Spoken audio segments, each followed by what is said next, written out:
San Pedro, apóstol. 67. Solemnidad. 29 de junio. Solemnidad de San Pedro y San Pablo. Ver también, San Pablo, apóstol. Parecía destinado a vivir en la oscuridad de la aldea. De niño, jugó medio desnudo en la playa del lago de Genesaret. Hijo de pescador, creció entre el agua y la arena, y desde que pudo ayudar a recoger con su mano infantil la plata húmeda de los peces que se agitan en la red, fue también el pescador. Dormía en la barca mientras caían los besugos, remendaba las redes a la orilla del lago, y por la mañana atravesaba las calles de Betsaida, con las cestas llenas, al lado de su padre, Jonás, y de Andrés, su hermano. En casa encontraba honradez y bienestar.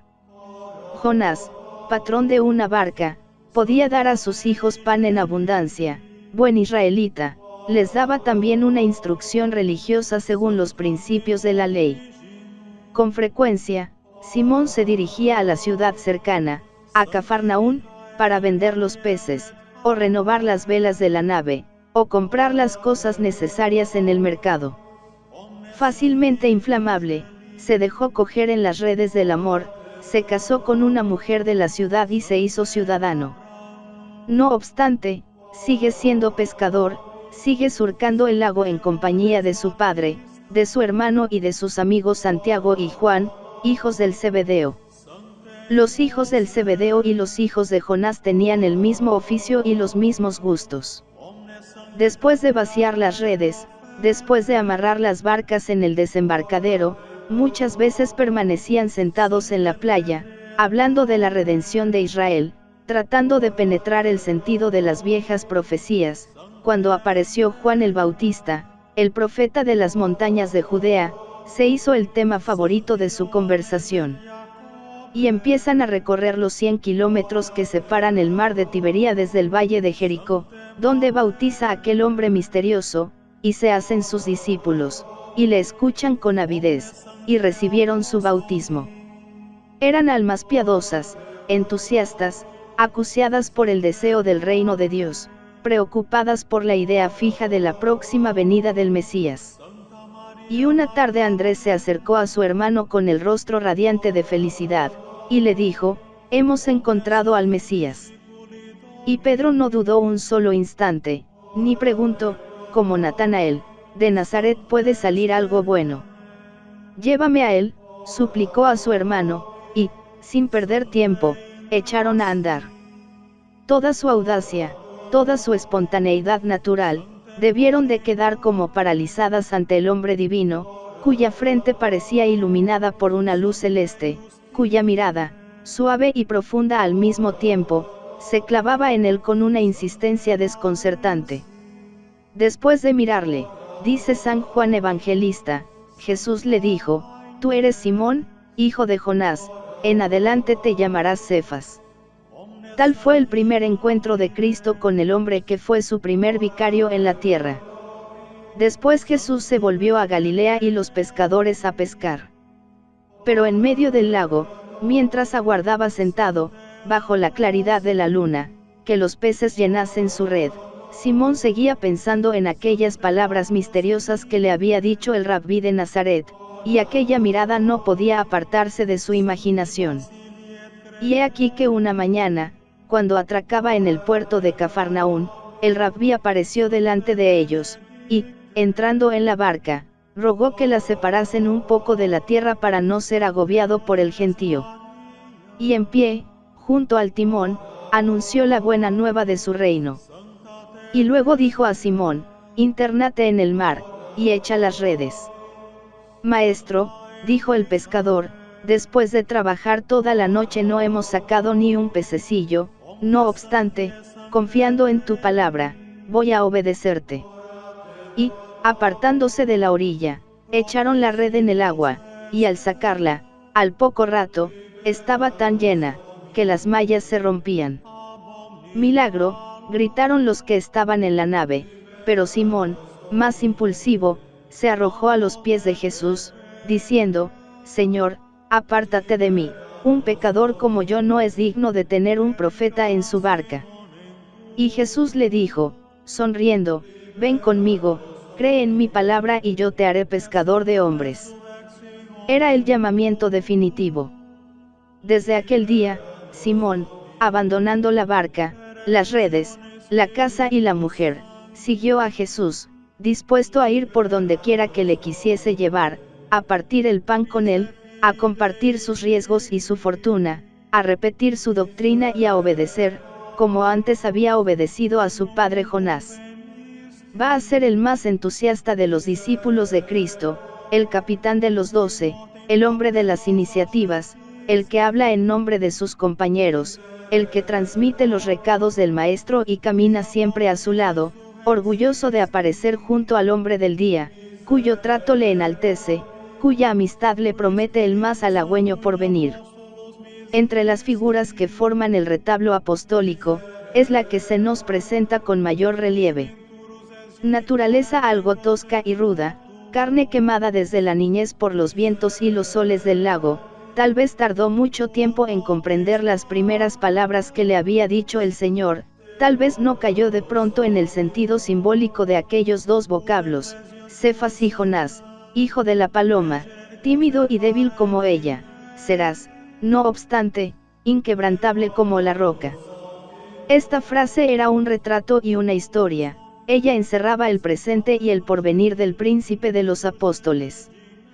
Desde entonces la paloma y la piedra empiezan a luchar en aquella alma generosa. Durante la vida de Jesús, Pedro es el hombre de las contradicciones, temeroso y arriesgado, cobarde y entusiasta, modelo de amor y de fe, pero siempre rudo y tosco y algo inconsciente en aquellos arrebatos de su naturaleza impetuosa. Seleccionando algunos pasajes evangélicos, enemigos suyos han podido bosquejar una fisonomía, aunque, en realidad, el mayor enemigo, el más implacable calumniador, es el mismo, pues el Evangelio de San Marcos, el que peor le trata, es su propio Evangelio. Para comprender a San Pedro, debemos tener presente que era un Galileo, un hijo de aquella tierra cuyos habitantes se distinguían entre los judíos por su amor a la independencia, por su intrepidez, por su impresionabilidad y por su inconstancia. Eran francos, abiertos, generosos y espontáneos. Así se nos presenta también el hijo de Jonás en la serie de los cuadros evangélicos, de una candidez emocionante, de una lealtad apasionada, de una impetuosidad ciega, brusco y ardiente, sencillo y petulante, tímido y obstinado. Es accesible a todos los sentimientos nobles, amable hasta en su rudeza, tan natural, tan humano, que desde el primer momento despierta la simpatía. Los demás apóstoles reconocen de buen grado su jefatura, entre ellos, hay uno que le disputa la predilección del Maestro, y, sin embargo, no abriga en su pecho la menor animosidad contra él. Pedro y Juan caminan siempre juntos antes y después de la pasión de Jesús. Sin embargo, no todo en él es puro idealismo. Cuando Jesús pronuncia duras palabras contra los ricos, él se atreve a insinuar una pregunta, en que se transparentan las preocupaciones del prestamista. Ya ves que nosotros lo hemos dejado todo para seguirte, ¿qué nos vas a dar en cambio? Jesús le promete un trono para juzgar a las tribus de Israel, y él no duda que ese trono será el primero a la derecha de su maestro. Tenía la cabeza algo dura para comprender, no era un espíritu despierto, se duerme en la nave, en el monte Taber, en el olivar. Después de pasar años al lado del rabí, todavía tiene que decirle, explícanos esta parábola. Y escucha esta respuesta del Señor, también vosotros estáis aún sin inteligencia. En el momento de la transfiguración, solo se le ocurre pensar que se está muy bien en aquella altura, y que podrían improvisarse 3 tiendas, una para el maestro y las otras para los 2 huéspedes. Pero, siempre generoso, se olvida de sí mismo.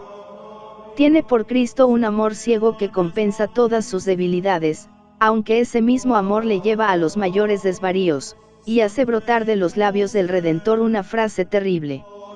En vísperas de la pasión, su mente estaba aún ofuscada por la idea de un mesianismo triunfante, En vano anuncia Jesús a los discípulos sus ignominias cercanas. Pedro le coge del brazo, le lleva aparte y empieza a resistirle, diciendo: no lo permita Dios.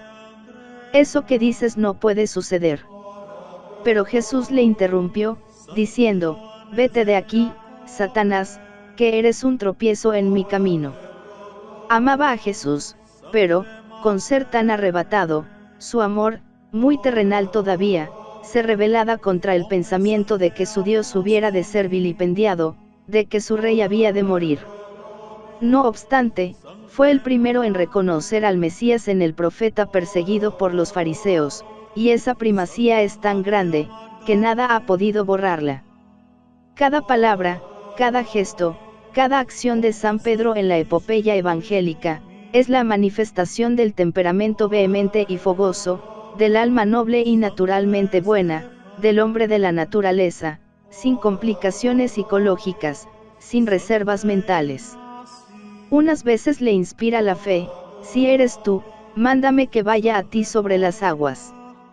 Tú eres el Cristo, el Hijo de Dios vivo. Otras veces, el amor: Señor, ¿a quién iremos? Tú tienes palabras de vida eterna. ¿Por qué no puedo seguirte desde ahora? Sus palabras son reveladoras, lo mismo que sus acciones. Viendo que su maestro camina sobre las aguas, él se arroja también al lago, pero al minuto siguiente tiene miedo y se cree próximo a hundirse. En Getsemaní desenvaina la espada, corta una oreja y acto seguido huye. El día de la resurrección, corre anhelante desde el cenáculo al monte, y aunque es más viejo que San Juan, entra antes en el sepulcro. Es un hombre de acción, un apasionado que no puede descansar, un corazón que no puede estar pasivo, que tiene necesidad de manifestar su energía, su adhesión, con una actividad devoradora. Los incidentes de la última cena nos presentan por última vez su figura con todas las sombras de la realidad humana. Es temerario, voluble, rebelde y obstinado. Un exceso de respeto le hace pronunciar estas palabras: jamás consentiré que me laves los pies. Y en un exceso de amor, decía un instante después: Señor, no solo los pies, sino también las manos y la cabeza. Su presunción es mayor que nunca. Señor, exclama, contigo estoy dispuesto a ir a la prisión y a la muerte. Aunque te abandonen todos, yo no te negaré. Jesús insiste, él porfía, sinceramente, sin duda, pero irreflexivamente. Y aquella misma noche, cuando estaba en el patio de Caifás calentándose en el brasero, mientras los sacerdotes insultaban a su Dios, tuvo miedo de la voz de una criada, y le negó 3 veces, y juró y perjuró, y prorrumpió en anatemas e imprecaciones. Pero en este momento oyó el canto del gallo, y vio unos ojos que se clavaban en él, suaves, profundos y compasivos, y recordó aquella otra mirada de la orilla del Jordán, y salió fuera y lloró amargamente. Desde este momento es otro hombre, ya no vacila su fe, ni se debilita su amor, ni la vanidad le conmueve. Las torres de su petulancia se han derrumbado al soplo de la sublimidad, de la virtud de Dios. Aparece otra vez al frente de sus hermanos, el primero en buscar al Maestro resucitado, el primero en encontrarle, el primero en subir a la barca el día de la pesca milagrosa, el primero en sacar a tierra los 153 peces, que están a punto de romper la red. Allí, junto al lago, que le recordaba el entusiasmo de los primeros días, después de la victoria sobre la muerte, borra la triple negación confesando su amor por 3 veces. ¿Me amas?, pregunta Jesús. Ahora Pedro se conoce mejor a sí mismo. Después de haberle negado, ya no se atrevía a decir que le ama. Tú sabes que te quiero bien, responde tímidamente. Pero Jesús pide amor, no se contenta con una simple amistad. Y repite otra vez: ¿me amas? Más asustado que antes, replica Pedro: sí, te quiero bien. Jesús insta: Simón, hijo de Jonás, ¿me quieres bien, de veras? Y entonces, Pedro, vencido al fin, casi impaciente, dice las palabras que le arranca Jesús: Señor, tú lo sabes todo, tú sabes que te amo. Y en recompensa de aquel amor, Jesús le establece doctor infalible, juez supremo, pastor universal de la Iglesia. Apacienta mis ovejas, le dice, no solo los corderos y las ovejas, los críos y las madres, los micinos pastores, que para Pedro no dejan de ser ovejas. Todo lo que ater sobre la tierra, quedará atado en el cielo, y todo lo que desatares sobre la tierra será desatado en el cielo. Jesús desaparece entre la nube, pero Pedro está allí para organizar la iglesia naciente. La pequeña comunidad se reúne en torno suyo, aguardando sus órdenes.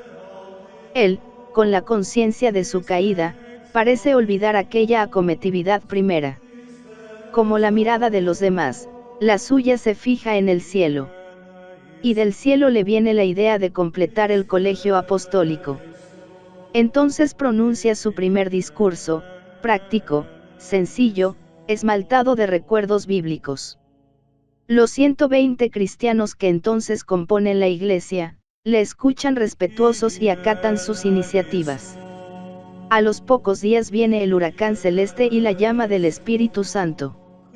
El amor de Pedro es iluminado con la sabiduría perfecta, el apóstol sale del éxtasis, y, transformado por el bautismo de fuego, habla otra vez, y proclama la divinidad de Jesús.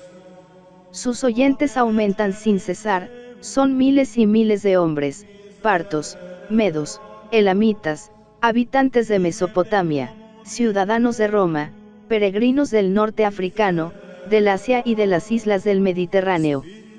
Su palabra, luminosa, fuerte, inflamada en la fe, iluminaba los espíritus y cautivaba los corazones. 3000 hombres entraron en la iglesia de aquella redada. Después sigue hablando y organizando, rodeado siempre de una aureola de bondad simple e incomparable. Sigue hablando delante de los hermanos y delante de los príncipes de los sacerdotes, palabras rudas y fuertes, en que respira aún algo de su antigua rudeza, palabras definitivas e inolvidables, como estas que dice al cojo del templo, no poseo oro ni plata, pero te doy lo que tengo, en nombre de Jesús Nazareno, levántate y vete. Como estas que pronuncia en medio del Sanedrín, juzgad vosotros mismos si es justo obedecer a Dios o a los hombres. Habla y obra. Ya no tiene miedo de la sangre, sufre los azotes y las cadenas, y se prepara a sufrir tranquilo la muerte, cuando llega el ángel para sacarle de su prisión. Con toda fortaleza da testimonio de la resurrección del Salvador. De su voz, de su mirada, de su persona, salen efluvios de poder divino. Cuando pasa por la calle, las gentes se pelean por tocar su sombra, porque saben que hasta su sombra cura y santifica. En los momentos decisivos, Pedro aparece aportando la decisión salvadora. Más terrible que la persecución farisaica es en los principios de la Iglesia el conflicto interno de las observancias judaicas. Pedro da el primer paso hacia la solución bautizando en Cesarea al primer pagano, al centurión Cornelio, sin exigir de él la circuncisión. Los retrógrados, los puritanos, protestan, surge la gran cuestión, ¿se va a imponer a los creyentes del helenismo el yugo de las observancias legales?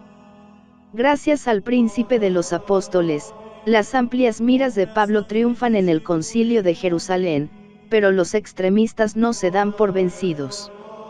Poco tiempo después, Pedro llega a Antioquía, donde Pablo de Tarso mantiene los derechos de la libertad.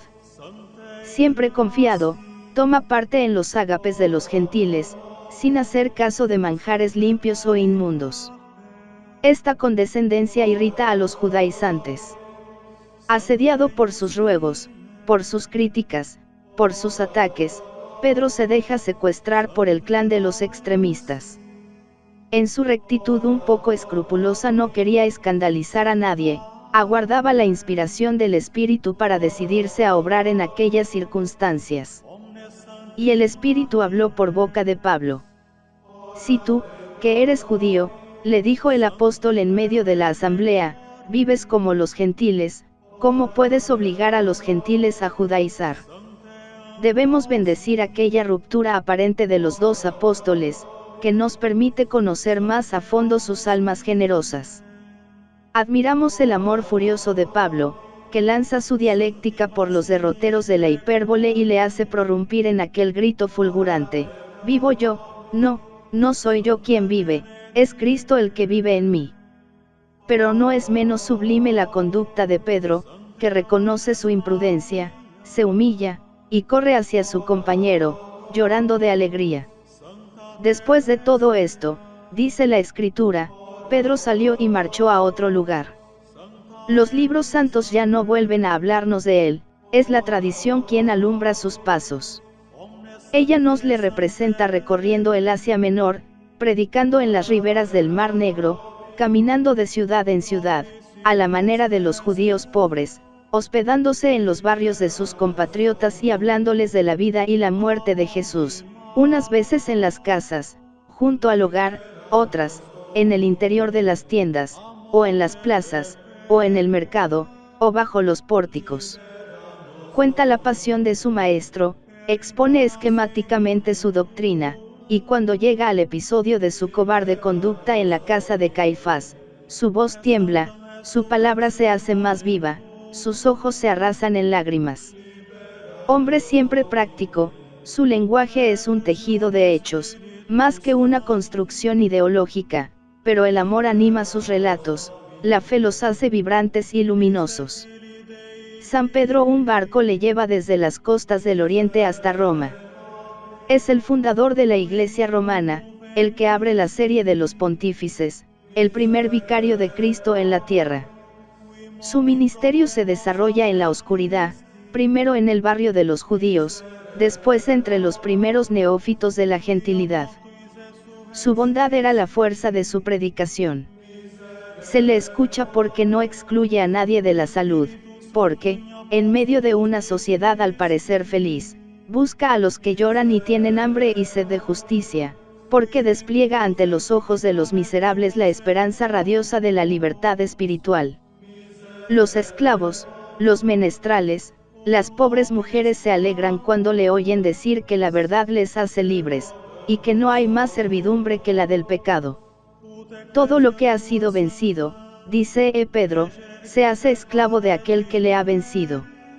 Los verdaderos esclavos eran aquellos patricios entregados a todas las concupiscencias de la carne y a todas las inquietudes de la ambición. No obstante, el apóstol predicaba: siervos, estad sujetos a vuestros señores, no solo a los buenos y piadosos, sino también a los duros y severos, porque es una gracia sufrir, para agradar a Dios, los castigos injustos. Es una gloria sufrir por Cristo, que ha sufrido por vosotros, que sois una raza escogida, un sacerdocio real, una nación santa, un pueblo formado por Dios, a fin de anunciaros las grandezas de aquel que os ha llamado de las tinieblas a su luz admirable. El 19 de julio del año 64 los almacenes de aceite que estaban en las cercanías del Circo Máximo empezaron a arder, el fuego invadió todo el centro de Roma, llegó al Palatino, y continuó haciendo estragos durante 6 días. De las 14 regiones de la ciudad, 10 habían sido arrasadas. Contemplando las fauces rojas de las llamas que devoraban implacables su capital, Nerón había pasado los momentos más divertidos de su vida. Pronto se supo que el rumor popular le acusaba de incendiario. Fue preciso desviar el golpe y buscar otras víctimas.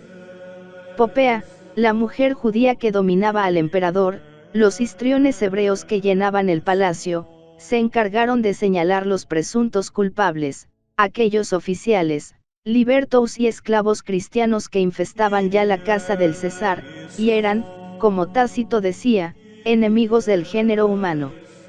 Siguieron las matanzas en Roma, los martirios en masa y la promulgación del edicto neroniano en toda la extensión del imperio, Christiani non sint.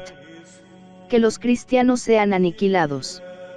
En este momento de aflicción, surge de entre la oscuridad la voz del jefe de la iglesia. Pedro ha recobrado la palabra de Jesús: tú, cuando te conviertas, confirma a tus hermanos. Las iglesias de Asia, las cristiandades formadas por él mismo y por Pablo, su hermano muy querido, gimen en la prueba, necesitan una voz de aliento, un consejo que las guíe en aquella hora difícil. Tal es el pensamiento que inspira la carta del apóstol, la primera de las encíclicas que desde entonces no han cesado de instruir y dirigir el mundo. Pedro escribe desde Babilonia, que en el lenguaje simbólico de los primeros cristianos es lo mismo que Roma.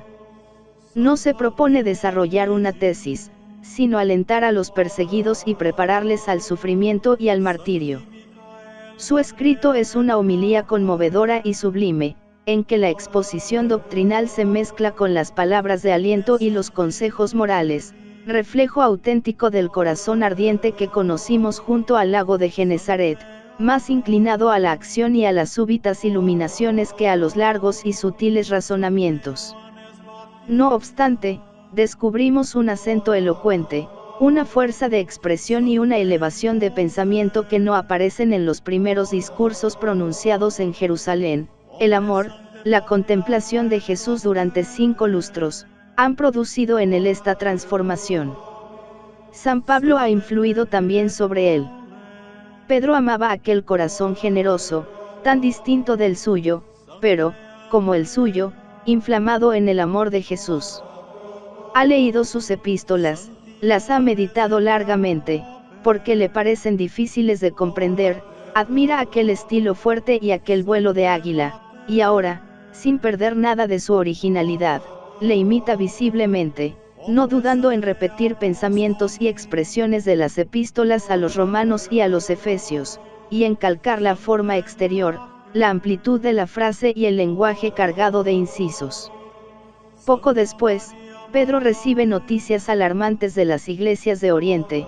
La herejía, anatematizada ya por San Pablo y San Judas, siembra la inquietud entre los hermanos. Gnósticos y judaizantes llegan oscureciendo y adulterando el Evangelio.